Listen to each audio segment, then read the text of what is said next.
This is Hubwonk. I'm Joe Selvaggi. Welcome to Hubwonk, a podcast of Pioneer Institute, a think tank in Boston. The MBTA is in full-blown crisis. So says a recent report released by the Massachusetts Taxpayers Foundation. Greater Boston's public transit system has been plagued by seemingly intractable safety and service problems that include deadly accidents and the current one-month shutdown of the entire Orange Line, from Oak Grove and Malden to Forest Hills and Jamaica Plain. The beleaguered T has seemed immune to reform, despite the attention of regional elected officials, including the estimable skills of outgoing Governor Baker, who made fixing the T a cornerstone of his 2015 policy agenda after witnessing the complete failure of the Red Line a month into his first term. Now, in the final months of his second term, the governor must look on as the Federal Transit Administration steps in from Washington and imposes safety shutdowns and comprehensive improvement mandates. Now, with the certainty of new leadership in the State House, an impatient public must demand fundamental reform to ensure our prosperous region is not hamstrung by a dysfunctional public transit system. How did we get here? What is the nature and scope of the problems? And what should the public demand from policymakers to put the T on track for future service excellence? My guest today is Andrew Bagley, Vice President for Policy and Research at Massachusetts Taxpayers Foundation, who led the research team that released the report entitled, "The MBTA Crisis is Complicated, Fixing It Will Be Too." The report analyzes the sources and magnitude of the T's challenges, including the past fiscal and management missteps, and recommends needed changes the next governor, state legislators, and congressional delegates must make to resuscitate the T to better serve the future, vibrant Greater Boston economy. When I return, I'll be joined by Massachusetts Taxpayer Foundation, Andrew Bagley. Okay, we're back. This is Hubwonk. I'm Joe Selvaggi, and I'm now pleased to be joined by Vice President for Policy and Research at the Massachusetts Taxpayer Foundation, Andy Bagley. Welcome to Hubwonk, Andy. Thank you, Joe. Pleasure to be here. Okay, well, we're going to dive into an area of research that you study deeply, but our listeners, I think, are all perhaps equally perplexed by it. We're going to talk about the T, or the MBTA. It's at the top of the news this week, this month, and it has been, I think, really for the last 7 years with its various problems. So Massachusetts Taxpayers Foundation just released a report entitled "The MBTA Crisis is Complicated, Fixing It Will Be Too." So it's my hope in the time we have together to have our listeners hopefully find it a little less complicated when we're talking about solutions. So let's start slowly at the beginning and give our listeners a little bit of context about the size of the MBTA, how many people are on there, and we'll go from there. So how big is the T in terms of moving people, us Bostonians and regional people around? Well, pre-pandemic, there were probably about 1 million trips per day during the weekday. I think we're down to about 60% of that, and that fluctuates Monday through Friday ridership, although it's starting to climb back a bit. Okay. So, of course, the pandemic was disruptive to everyone. One hopes that we will gradually return to pre-pandemic levels, but let's set that aside for a second. What the trains need to run, whether they're full or not. What is the budget for the T? Let's assume it's between 600,000 and 1 million people. How much does the budget the T spend each year to get that done? So we'll look at the latest fiscal year. The full budget is about $2.4 billion. About 500 million of that is debt service, paying for old debt, principal interest. So the operations side is about 1.9, just short of $2 billion. So $2 billion. You mentioned debt servicing. That's I guess not a productive. That goes to the banks. The remaining $2 billion. How does that break down? We're often told there's line items such as, of course, maintenance, just getting through the day. There's repairing tracks and old cars, and of course, then there's the ambitious plans to improve or grow the service, like the Green Line extension and such. So how does that money break down by those categories? So the first thing you need to do is separate the operating budget from the capital budget. Mm-hmm. So the operating budget really is about the operations and maintenance of bus, commuter rail, the ferries, and rapid transit, the four major modes, if you will. And you can break that down further by what costs go to personnel, what costs go to materials. Your personnel costs are probably around $700 million, probably another $300–400 million for materials, supplies, separate breakout for electricity, because I think the T is one of the largest, if not the largest consumers of electricity. Commuter rail is a contract out to Keolis. It's probably around $450–500 million. We also run the paratransit service, which will cost about $120 million. So it's complicated. The top line numbers all fall into the bus operators for the rapid transit, et cetera, whereas you can break out specific costs for commuter rail, paratransit, the ferries that are done through contractors. Okay, I don't want to get too bogged down in the weeds of those details, but I'm curious. Again, this is a big system: buses, trains, light rail, many modes.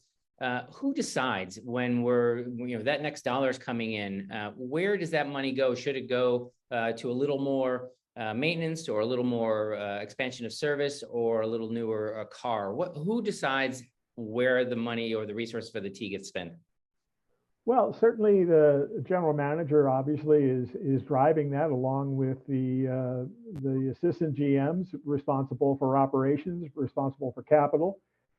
During the 6 years that the Fiscal and Management Control Board was in oversight, which was sort of a soft receivership, they reviewed those very rigorously and had robust conversations about exactly what the priority should be.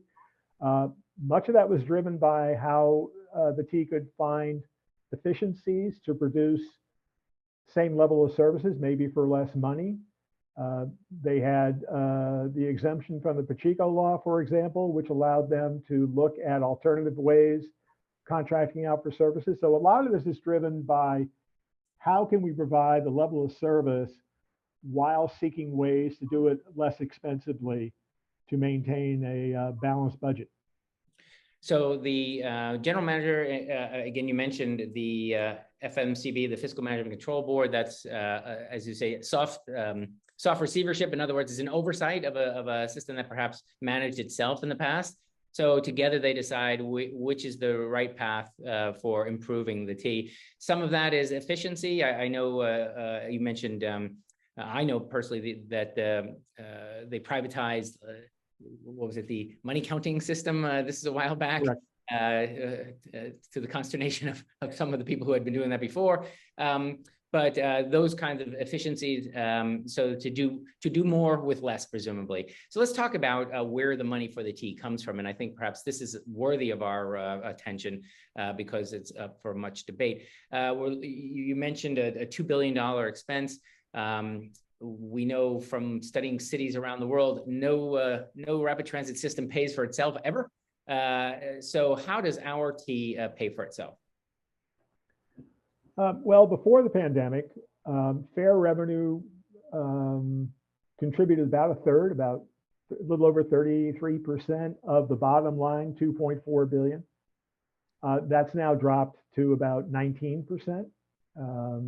And just a significant loss of ridership, particularly in commuter rail, where a significant amount of fare revenue came in relationship to the number of riders. The state provides funding through a pre-budget transfer predicated on sales tax revenues.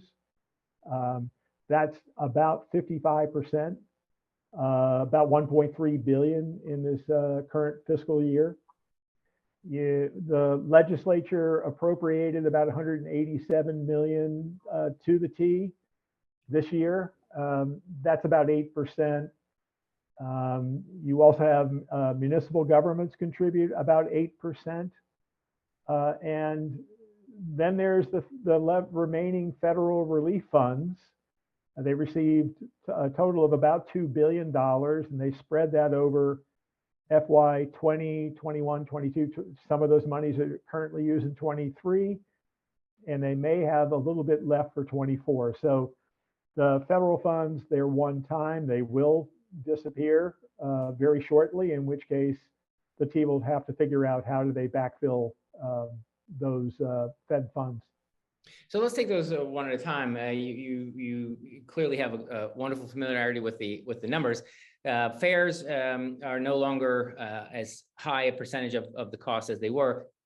Forgive my naive question, but when ridership goes down, does service go down? In other words, is there are costs constant, or do they in some ways get reduced when ridership falls off, or is it a straight line? Well, that's an interesting question. When the MBTA was looking at the impacts of COVID in 2020, they were looking that they had received an initial, I think, about $1 billion in federal funds they knew they had, but they were looking at multiple years of shortages. So they were trying to reduce services to basically reduce costs. And what lawmakers, including the congressional delegation, made clear was, look, we're getting you these federal funds. You need to run full service. So the MBTA kept running relatively close to full service, or as close as they could. That was disrupted more by issues of drivers, operators having COVID, or now they have shortages of personnel, both in operators of rail lines and bus drivers. They're becoming increasingly hard to hire. There's a lengthy process to hire operators and bus drivers. So they're running effectively full service tied to their human capacity at this point. I see. So there's really not a relationship, or has not been a relationship between ridership and costs. Ridership goes up and down, costs remain relatively constant. You talk about tax revenue. We've heard about, despite the COVID pandemic, that sales have been robust in the state. Has that not in any way compensated for the reduction in ridership revenue? So the sales tax revenues that come, a percentage of which goes to the MBTA, those numbers are up about $200 million annually from the beginning of COVID. So that is a fairly robust amount of money increase for the T. And it is, that's a floor. So that money never goes down. It will remain constant for years if you don't see growth in sales tax revenues year over year. But that was a good source of new revenues. The problem, though, is their expenses are now back growing over 4% per year, and their revenues are sub 2%, particularly when you realize that fare revenues are down as much as they are. And that trend line means that they're likely to run a $200 to $300 million operating problem in fiscal 24, and that will continue to grow out to 400, maybe even 500 million. So this was a problem they had back in pre-2015, before the control board, where expenses were growing far faster than revenues. The T was made some real progress in controlling cost growth, but they're having to hire a lot more people for safety. They're now responsible for the operations of the Green Line extension and South Coast Rail, which will lose about 40-50 million a year when you think about the cost versus net new revenues. And those operating costs just continue to grow. So the divergence between the revenue and the costs have started way back in 2015, but I think your organization has characterized what's coming up as a fiscal cliff. That is, I think, that divergence between costs and revenue exists. It had existed before. It was structural, but it was somewhat papered over by the money given by the federal government that's going to ultimately run out. You can see it, and perhaps those who study it more closely also can see it. We've had, as you say, soft receivership that has tried to rein in costs and has had some success, but clearly not enough. So let's get into the hard part of the conversation, which is if we've tried soft receivership and it doesn't seem to be working, with your organization or you personally, what can be done? Let's start at the top level in a management perspective. Is this a sort of a failure of effective management, or are these very effective managers that are just not given enough money? So before we jump into just this conversation, which is really targeted on the operating budget, we should have also a conversation about the capital budget. Sure. So the capital budget is how do you actually fix your infrastructure? And the MBTA, like many other agencies, sell bonds. They're 20, 30 years, and that's how they acquire the debt to pay for new red line cars, new orange line cars, fixing signals, tracks, power. The backlog of assets that are in need of repair is well in excess of $10 billion, could be higher. So I just want to make sure I understand. So you're saying take a snapshot today. If we wanted to bring everything up to, working fitness, we would need to invest $10 billion. Forgive the crudeness of the term, but just to get back to zero, we're $10 billion in the hole at this moment. If you just wanted to replace all of the existing infrastructure that is below par, but if you also want to modernize, which means that you don't replace a rail with an equivalent rail, you replace it with something that's better technology, better performance. So you're really upgrading as well. So the MBTA put out a report, actually a presentation at the end of the control board last year in June, and said, not thinking about how much money we have, just thinking about how much money do we need to spend over the next 10 years on the existing system, including Green Line Extension and South Coast Rail, because those were underway. And they arrived at a figure around $25 billion during that 10-year period. Resources they could point to were about $13 billion. And that includes the new federal infrastructure money. So as of last June, they were about $12 billion short over the next 10 years just to deal with the existing system. That does not include climate resilient infrastructure, which Lord knows is another couple of billion. The T is working on an updated capital assessment needs study that will come out this fall. That will be much more indicative because I think they'll have much more information on what it's going to take to protect their assets from climate change, sea level rise, storm surge. So we'll have a better handle or more accurate handle, but I suspect the number is going to be larger than 25 billion and the gap will be larger than 12 billion. So that's how do you actually improve the system? I mean, if you want to replace the red line cars, the orange line cars, you have to not only buy them, but you have to get them prepared, tested, and online and running. And all of that comes out of the capital budget. So when we talk about a cliff, we're actually talking about two. One is the operating budget, which they legally have to balance every year. And the second is a capital budget that says these are the investments we need to make sure we have the safe, reliable service that everybody is expecting and demanding. So to me, again, for those scholars who are studying this topic and those managers who are on the front lines trying to make it happen, it's not a mystery of what the shortfall is. What seems to be the mystery is where the money is going to come from. So if you brought that into our focus, is it a rhetorical question? Where is this money going to come from, assuming there's nowhere to get it? Or has someone suggested a viable strategy for funding the long-term capital needs of the T?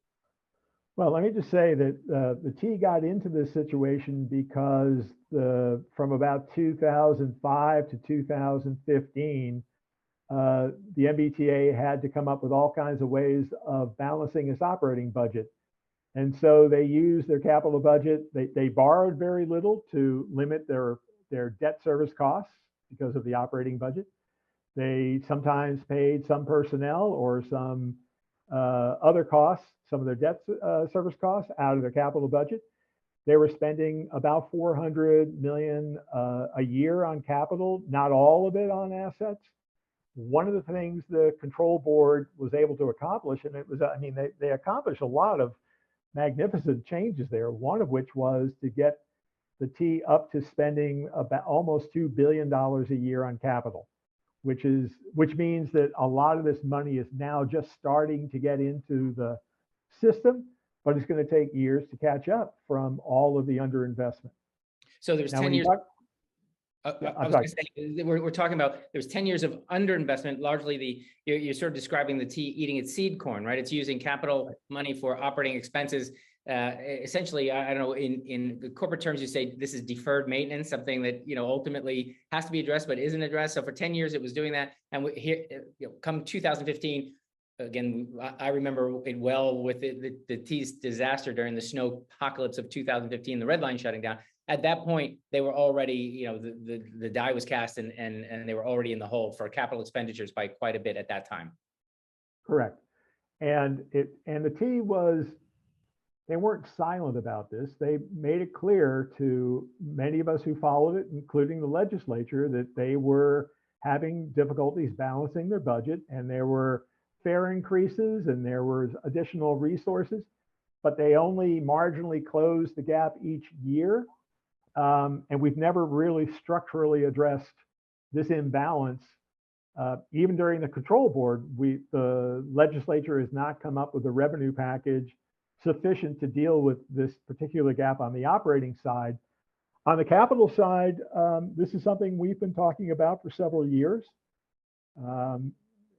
Lawmakers have not taken action yet, but that's what's necessary. You're going to have to raise dedicated revenues that the T can use to sell bonds against, which means a revenue stream they can dedicate, whether it's gas tax or the sales tax monies they get.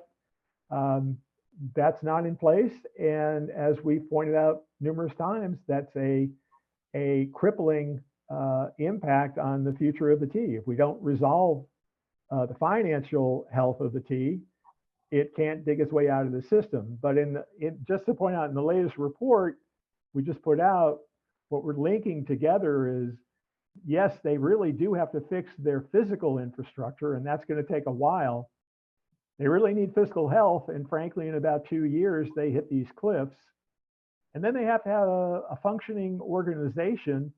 And when your workforce is down 10% and you're having trouble hiring, you've got an awful lot of struggles that you need to tackle simultaneously, because each one of those will undermine your ability to do reliable, safe service. So I'm sure each of our listeners listens with his own ears and says, okay, is this sort of the government at its worst, or an unaccountable Byzantine system that we can't really fix, and we need to throw it out and root and branch and start over?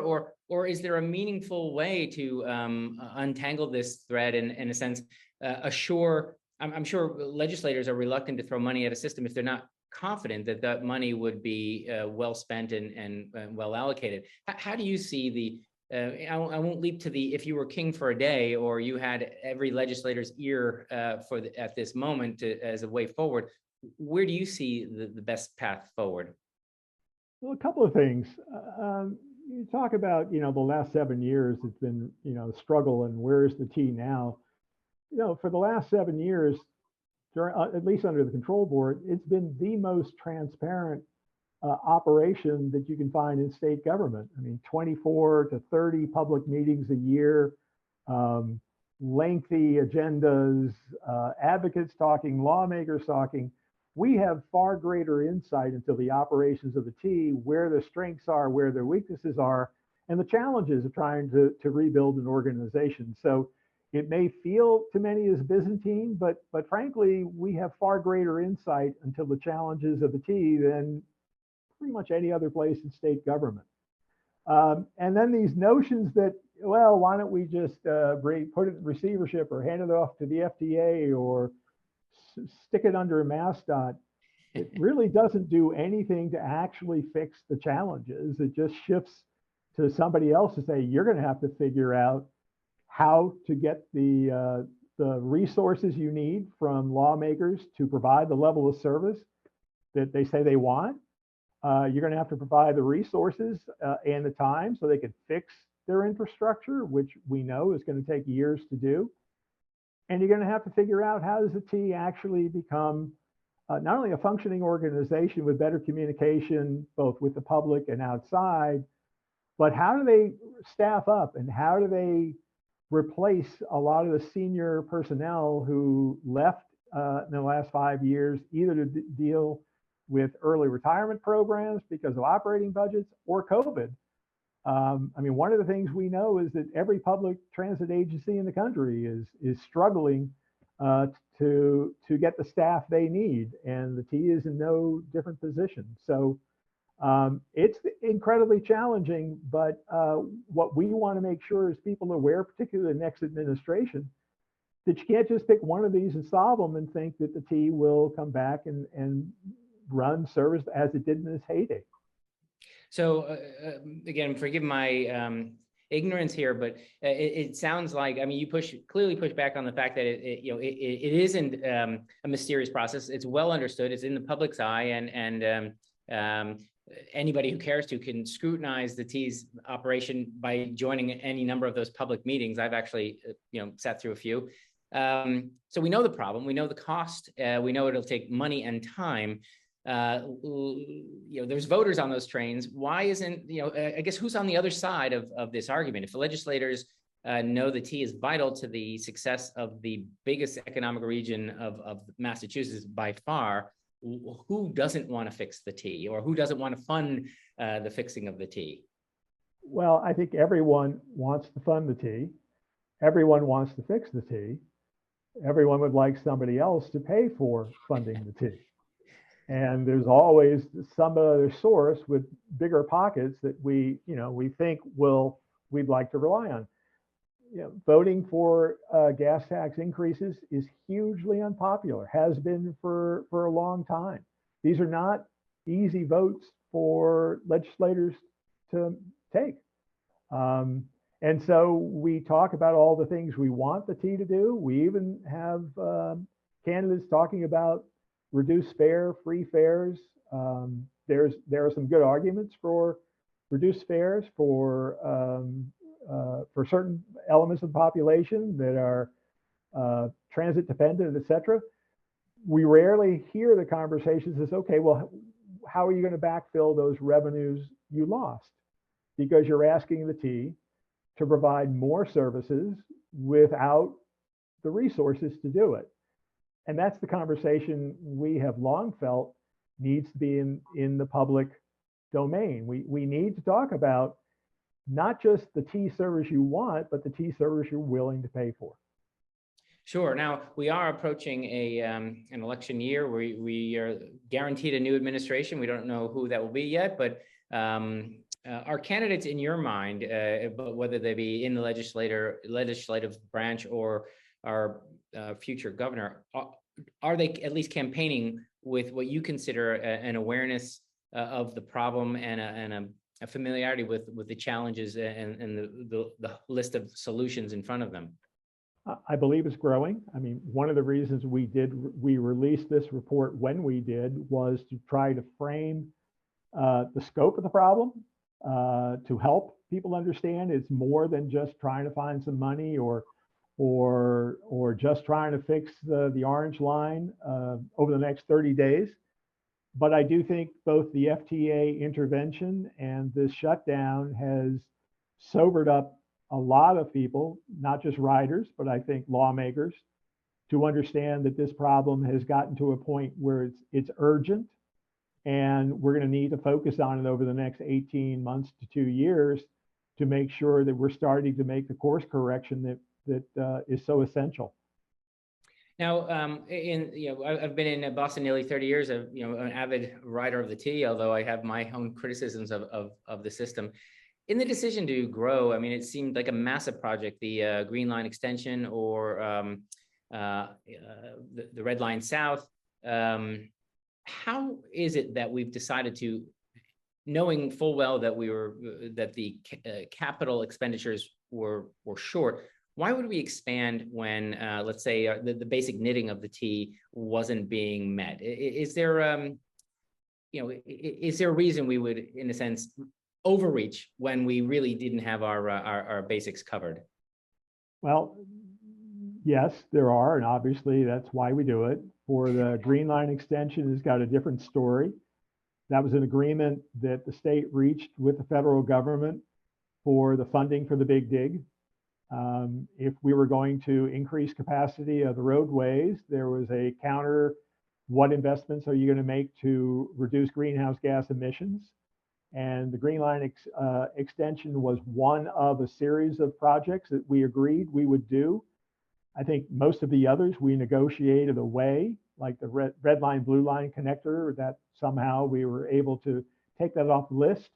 But the Green Line extension was something that we had committed to. And the federal government put in over a third of the money. Actually, they put in almost half the money. It's 2.3 billion. The feds put in about $1 billion.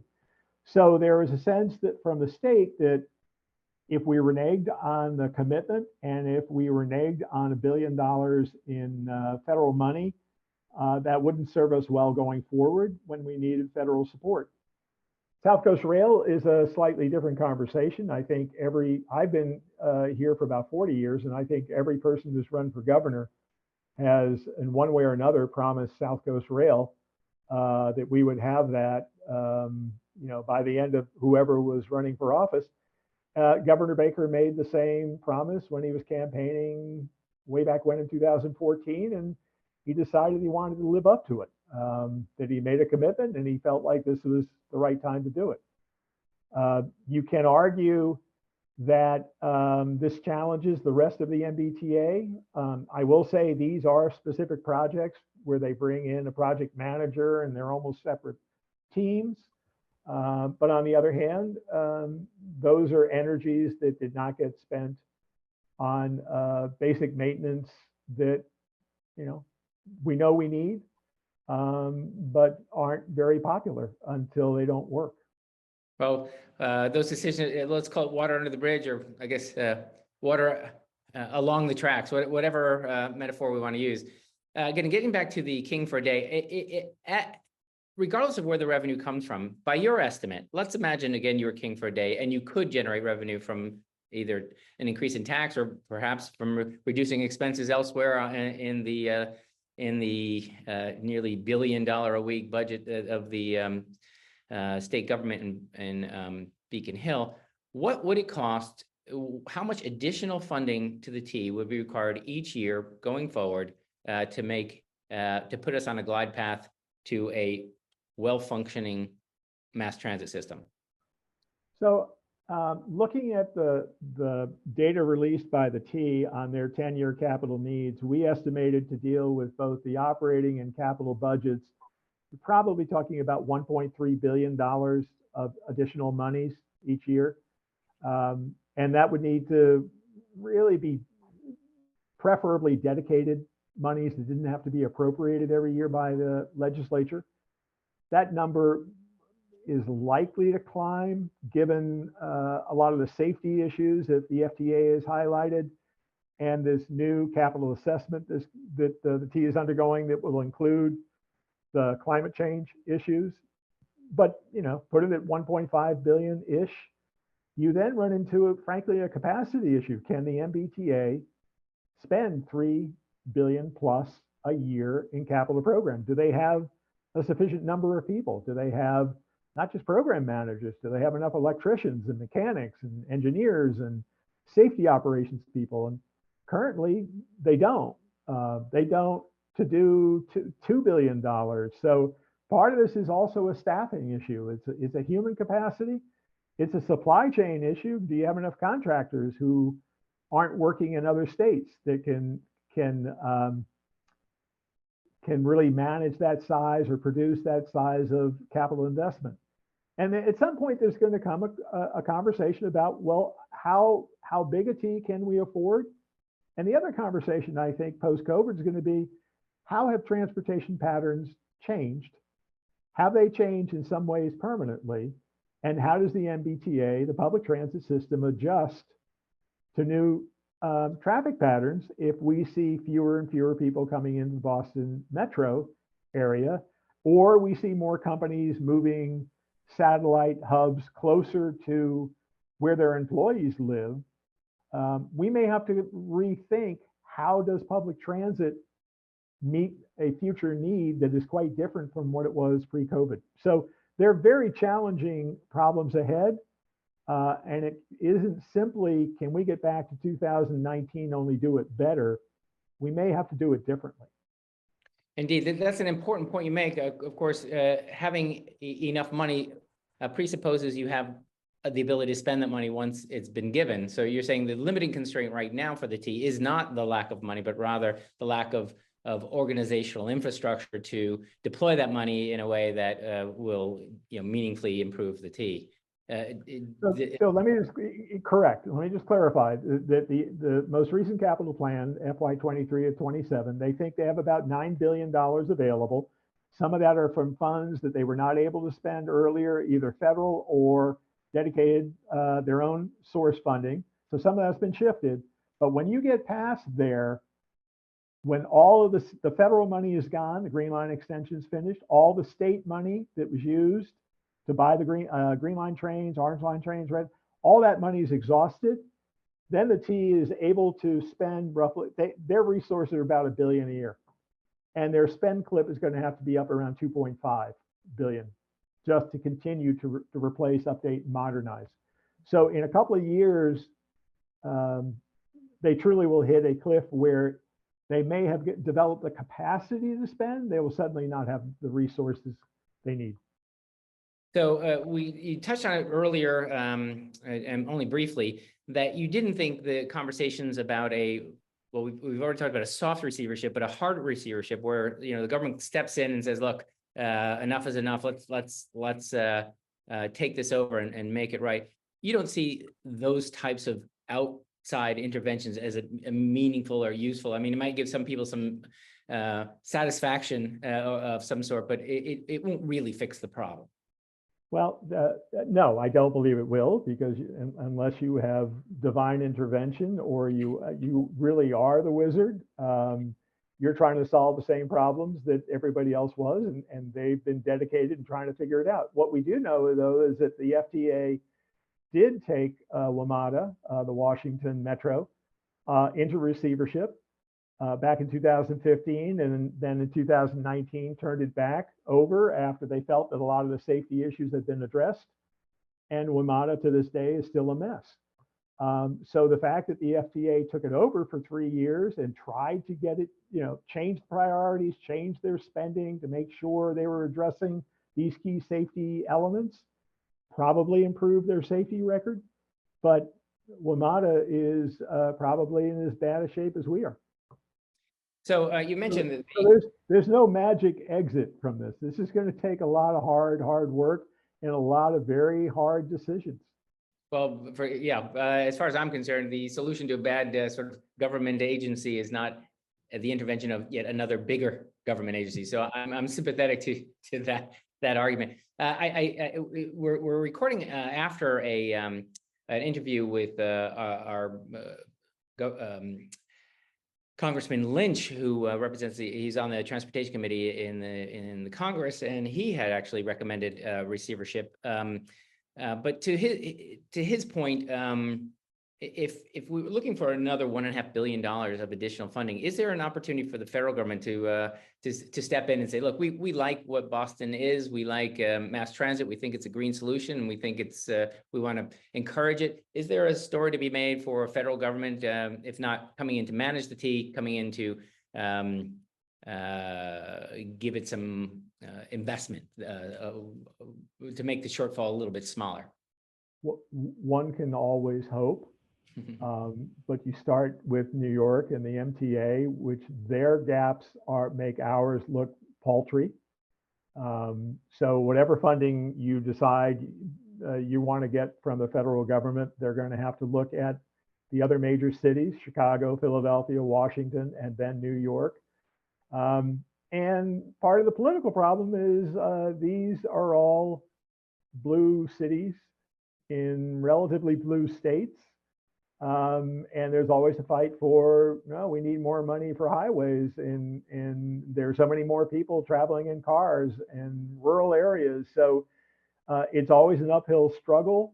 to secure funding for public transit, but it doesn't mean you don't stop, because they clearly have more resources than we'll ever have. So we're getting to the end of our show. I just want to ask you a pointed question. We're recording just as the Orange Line is being shut down for a month. I think this is unprecedented. I'm not sure. I mean, deliberately shut down, I think it is unprecedented. Do you think that's again, this may be beyond your scope of research, but is that a wise choice to, in a sense, say, look, we're going to get to the bottom of this. We're going to fix the whole darn line from stem to stern and turn it back on September 18th. Do you think that was a prudent approach to the challenge? I think the alternatives are a lot worse. If you look at the MTA in New York for a comparison, I forget which line it was that they shut down in its entirety, but New York is big enough that they had parallel line that they could move those who were on, I think, the L branch, whatever, I forget which one, onto another branch that could run similar service. If you look at the T map, we don't have that. We don't have redundancy. And you cannot fix those tunnels and everything in them without prolonged access. Now, you can argue, did we have enough planning for this? Was there sufficient time? Do we have sufficient, ability to move people around? We'll find out after 30 days, because this did come on fairly quickly. But I think that I think even the mayor of Boston was urging them to say, you're going to have to do this type of bold move if you're going to get this service back up and running, and people will trust it and rely on it. But the disruptions are incredibly painful. Indeed. I think it's ironic that people who are discussing with the T say, oh, this is a disruption from shutting down the Orange Line. Let's just scrap the whole T. I'm like, well, if shutting down the Orange Line for a month disrupts the city, what would shutting down the whole T do to the city? You don't see the inherent contradiction in such an absurd assertion. So. Well, what we learned in 2015 is the Boston economy doesn't work terribly well without public transit. Indeed, we all either rely on the T or rely on people who rely on the T. So nobody is safe from a good operation of the T. So we're at the end of our time together. I thought your organization's paper was wonderful. Again, it's called "The MBTA Crisis is Complicated. Fixing It Will Be Too." I think that's that would be the theme of our conversation today. Where can listeners find out more about the Massachusetts Taxpayer Foundation? Just go to masstaxpayers.org, our website, and you'll find all of our publications, and they're organized by area. So just look at transportation and you'll find everything we've written about the MBTA. Well, that's very good. Thank you very much, Andy, for your time and for your expertise and for the hard work you dedicate to understanding this very complex system called the T. Thank you for being with us on Hubwonk today. Thank you very much for having me. This has been another episode of Hubwonk, a podcast of Pioneer Institute. If you enjoyed today's episode, there are several ways to support Hubwonk and Pioneer Institute. It would be easier for you and better for us if you subscribe to Hubwonk on your iTunes podcatcher. If you'd like to make it easier for others to find Hubwonk, it would be great if you offer a 5-star rating or a favorable review. We're always grateful if you want to share Hubwonk with friends. If you have ideas or suggestions or comments for me about future episode topics, you're welcome to email me at hubwonk@pioneerinstitute.org. Please join me next week for a new episode of Hubwonk.